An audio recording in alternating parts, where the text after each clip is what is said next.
آسان ہے، ہم قرآن کو سمجھیں گے، نبی کی ضرورت ہی نہیں ہے۔ اللہ فرما رہے ہیں میرے محبوب پیغمبر آپ کو قرآن دے کر بھیجا ہے تاکہ آپ لوگوں کو بیان کریں ما نزل الیہم، تو ان کے صحابی رسول ہے، قرآن کو اپنی فہم کے ساتھ سمجھ رہا ہے۔ جب قرآن شریف میں یہ حکم نازل ہوا تم کھاتے پیتے رہو، کلوا واشربوا حتی یتبین لکم الخیط الابیض من الخیط الاسود، پہلے ابتدا میں من الفجر کا لفظ نہیں تھا۔ عدی ابن حاتم ان کو کہا حضور علیہ السلام نے، انہوں نے 2 ڈورے لے لیے اور اپنے ساتھ رکھتے تھے، صبح کو کالا اور سفید دھاگا جب ظاہر ہوتا کھاتے رہتے تھے۔ تو حضور کو کہا گیا، انہوں نے کہا جی یہ تو کھاتے رہتے اتنے تک، انہوں نے کہا قرآن شریف میں تم نے سمجھا ہی نہیں ہے اللہ کے بندے، یہ تو رات کی سیاہی اور صبح کی سفیدی مراد ہے، اور تم نے کالے ڈورے اور سفید ڈورا بنا لیا ہے۔ اپنی فہم سے قرآن کو سمجھنا چاہا، پھر یہ آیت نازل ہوئی من الفجر، بھائی فجر کا صبح کا دھاگا مراد ہے، کالے دھاگے سے ظاہر ہو جائے۔ اس لیے اکثر لوگ جو اپنے آپ کو کہتے ہیں کہ ہم اہل قرآن ہیں، نبی کی ضرورت نہیں ہے، وہ گمراہ ہو گئے۔ تو نبی کے بغیر قرآن نہیں سمجھ آئے گا۔ وانزلنا، صحابہ جن کا اپنی یعنی لغت بھی اپنی تھی، بولی بھی اپنی تھی، وہ بھی قرآن کے معانی سمجھنے کے لیے نبی کی طرف رجوع کرتے تھے۔ ہم کیا ہیں کہ اپنی فہم سے قرآن سمجھیں۔ فرمایا ہم نے قرآن آپ کی طرف اتارا ہے لتبین للناس ما نزل الیہم، تاکہ لوگوں کو بیان کریں جو آپ کے ان کی طرف اتارا گیا ہے، حلال اور حرام، ولعلہم یتفکرون فیعتبرون افامن الذین مکروا السیئات۔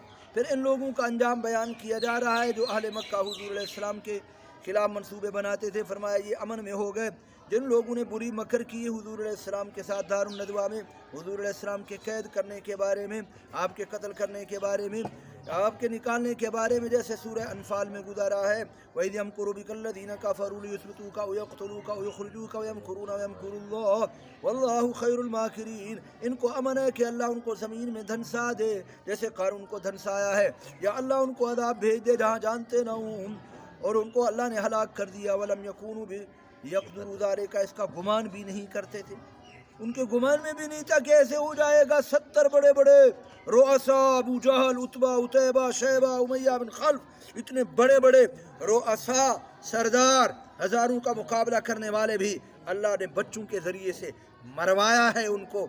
اللہ ان کو زمین میں دھنسا دے یا ان کو ایسی جگہ عذاب دے دے جہاں جانتے بھی نہ ہو۔ وَقَدْ أُهْلِكُوا بِبَدْرٍ وَلَمْ يَكُونُوا، حالانکہ اس بات کا وہ خیال بھی نہیں کرتے تھے، گمان بھی نہیں کرتے تھے۔ لَمْ يَعْتَقِدُوهُ وَيَظُنُّوهُ او یاخذہم فی تقلبہم، یا ان کے چلنے پھرنے میں تجارت کے اندر ہی پکڑ لے۔ فما ہم بمعجزین، وہ اللہ کو عاجز کرنے والے نہیں ہیں، عذاب سے چھوٹنے والے نہیں ہیں۔ ویاخذہم علی تخوف، یا اللہ تعالیٰ ان کو پکڑ لے تھوڑا تھوڑا کم کر کے، حتی یہلک الجمیع، تخوف کا ترجمہ کیا گیا ہے تنقص۔ هل تعرف العرب فی کا الاشعار، تنقص کا معنی تخوف۔ تو کہتے ہیں عرب والوں نے اپنے اشعار میں، شاعر نے کہا قال شاعر ابو بکر یاسف ناقاتہ، تو یہ ایک عمر رضی اللہ عنہ ممبر پر تشریف فرما تھے۔ ما تقولون فیہا، تخوف کا معنی تم سمجھتے ہو؟ حضرت عمر رضی اللہ عنہ نے صحابہ سے پوچھا، چپ ہو گئے۔ تو ایک حذیل قبیلے کا بوڑھا تھا، اس نے کہا لغتنا التخوف التنقص، کیا ہماری لغت میں تخوف کا معنی کیا ہے؟ تنقص ہے، کم کرنا۔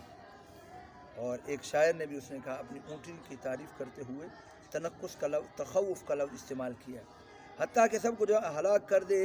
حال ہے فاعل سے یا مفعول سے، فإن ربکم لرؤوف رحیم۔ اولم یروا، کیا وہ دیکھتے نہیں ہیں جو اللہ نے پیدا کیا ہے، اللہ کی قدرت کے توحید کے دلائل جو ہے ذل، جو اللہ تعالیٰ نے سائے پیدا کیے، کا شجر، درخت والے سائے ہیں، درخت ہیں، پہاڑ ہیں، یتفیع، ان کے سائے جو ہے دائیں اور بائیں جو ہے وہ مائل ہوتے ہیں۔ جب سورج نکلتا ہے تو مشرق سے مغرب کی طرف سائے، مشرق سے مغرب، اور جب سورج ڈھل جاتا ہے تو پھر مغرب سے مشرق کی انجانب اول النہار وآخر، اللہ کے لیے سجدہ کرتے ہیں، خاضعین بما یراد، سجدہ کرنے کا مطلب یہ ہے کہ اللہ کے حکم سے چلتے ہیں اس حال میں کہ وہ ذلیل ہونے والے ہیں۔ داخرون کہا گیا، حالانکہ یہ غیر ذوی العقول ہے۔ غیر ذوی العقول کی جمع تو الف تا کے ساتھ آتی ہے، لیکن یہاں واو نون کے ساتھ آئی ہے، ان کو بمنزل عقلاء کے سمجھتے ہوئے۔ ہر چیز کا سجدہ اس کے شان کے لائق ہے۔ ایک سجدہ عبادت کا ہے، ایک عبادت جیسے مسلمان کرتا ہے انقیاد اور خضوع کا ہے، اور دوسرا خضوع کا ہے کا سجود ذلال۔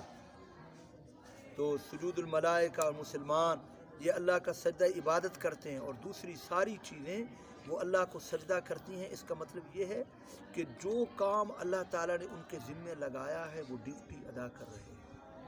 فرشتوں اور مسلمانوں کا سجدہ طاعت کا ہے، دوسری چیزیں جس مقصد کے لیے اللہ تعالیٰ نے ان کو پیدا کیا وہ کام کر رہی ہیں۔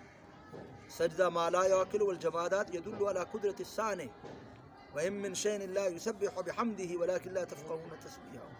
اللہ کے لیے سجدہ ریز ہوتے ہیں۔ یہ درخت جو ہے قیام کی حالت میں اللہ تعالیٰ کے سامنے گویا سجدہ ریز ہیں، اور پہاڑ جو ہے وہ اللہ کے سامنے سجدہ ریز ہے قعود کی صورت میں، اور جتنے جانور ہیں چوپائے وغیرہ یہ رکوع کی صورت میں ہے، اور جتنے یہ رینگنے والے جانور ہیں جو زمین پر چلتے ہیں یہ گویا کہ سجدے کی حالت میں اللہ تعالیٰ کے سامنے سرب سجود ہیں۔ اللہ ہی کے لیے سجدہ کر دیے جو کچھ آسمانوں میں زمین کو جانور بھی ہے۔ نسمۃ تذب علیہا یخضع لہ بما یراد غلب فی العصیان، اور اس کے اندر بھی غالب کیا گیا ما لا یعقل، یہاں غیر ذوی العقول کو غلبہ دیا گیا، من نہیں کہا گیا، ما غیر ذوی العقول کے لیے آتا ہے۔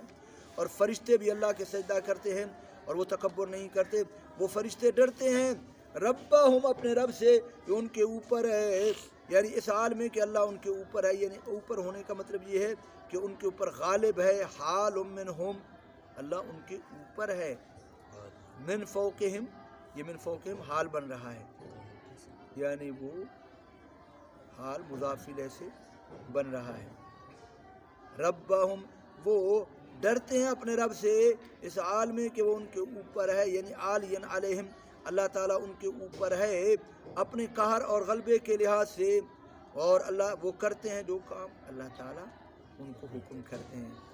اللہ ہم سب کو اپنے احکام بجا لانے کی، اپنے محمد صلی اللہ علیہ وسلم کے نورانی طریقوں کے مطابق عمل کرنے کی توفیق عطا فرمائے۔ وآخر دعوانا